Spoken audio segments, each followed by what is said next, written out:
wabarakatuh. Bapak, Ibu, saudara-saudara sebangsa setanah air,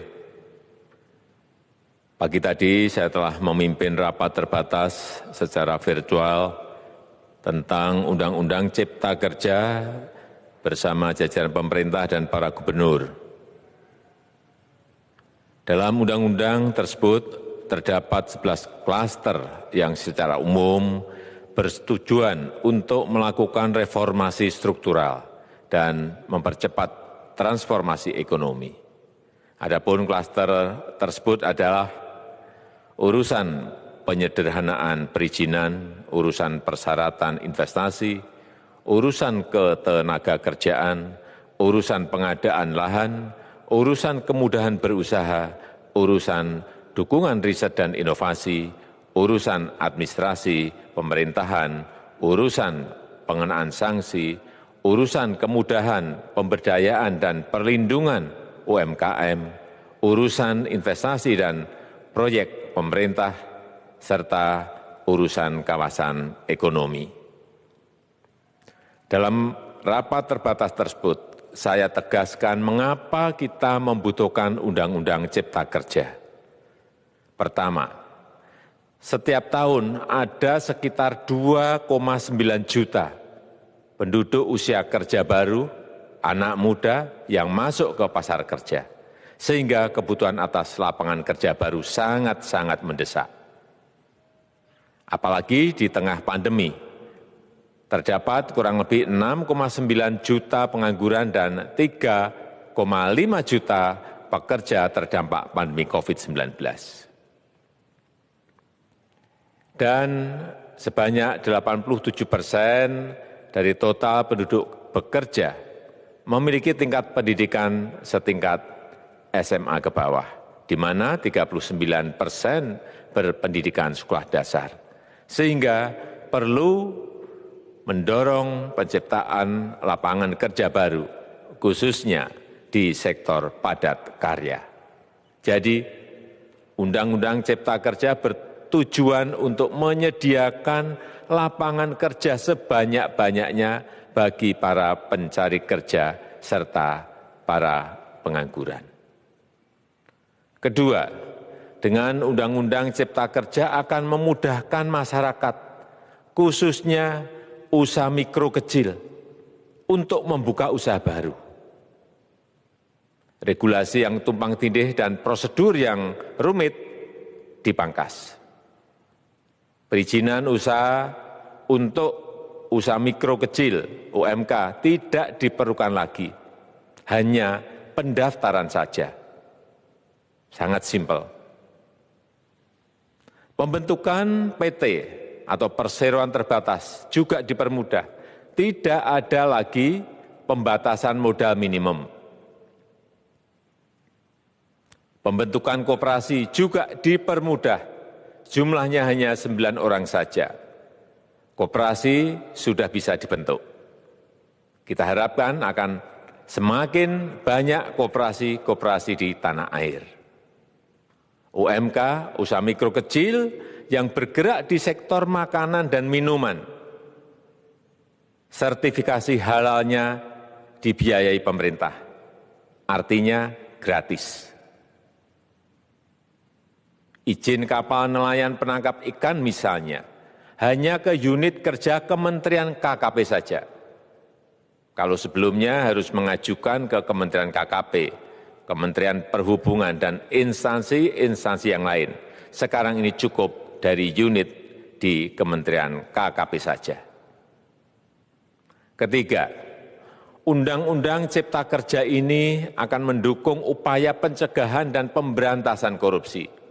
Ini jelas karena dengan menyederhanakan, dengan memotong, dengan mengintegrasikan ke dalam sistem perizinan secara elektronik, maka pungutan liar, pungli dapat dihilangkan. Namun, saya melihat adanya unjuk rasa penolakan Undang-Undang Cipta Kerja yang pada dasarnya dilatar belakangi oleh disinformasi mengenai substansi dari undang-undang ini dan hoax di media sosial. Saya ambil contoh, ada informasi yang menyebut tentang penghapusan UMP, upah minimum provinsi, UMK, upah minimum kota kabupaten, UMSP, upah minimum sektoral provinsi. Hal ini tidak benar, karena faktanya upah minimum regional, UMR, tetap ada. Ada juga yang menyebutkan bahwa upah minimum dihitung per jam. Ini juga tidak benar. Tidak ada perubahan dengan sistem yang sekarang. Upah bisa dihitung berdasarkan waktu dan berdasarkan hasil.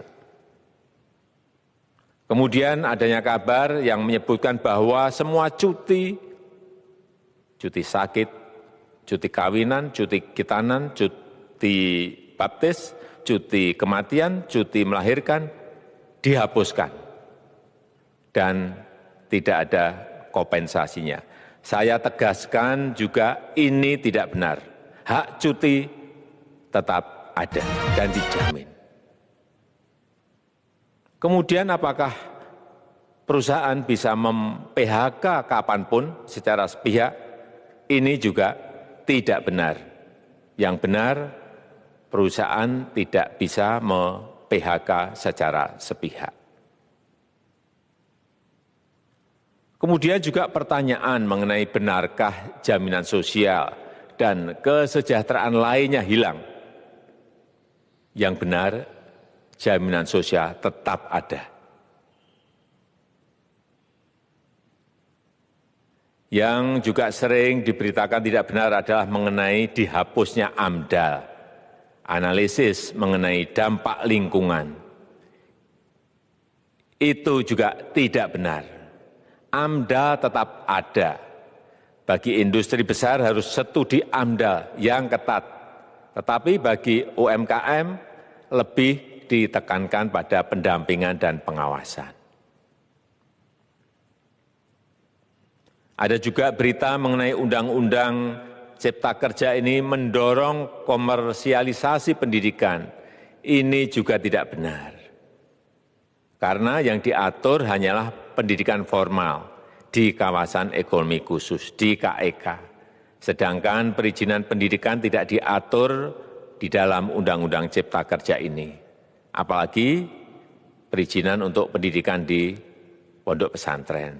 Itu tidak diatur sama sekali dalam Undang-Undang Cipta Kerja ini. Dan aturannya yang selama ini ada tetap berlaku. Kemudian diberitakan bahwa keberadaan bank tanah. Bank tanah ini diperlukan untuk menjamin kepentingan umum, kepentingan sosial, kepentingan pembangunan nasional, pemerataan ekonomi, dan konsolidasi lahan serta reforma agraria. Ini sangat penting untuk menjamin akses masyarakat terhadap kepemilikan tanah, kepemilikan lahan, dan kita selama ini tidak memiliki bank tanah.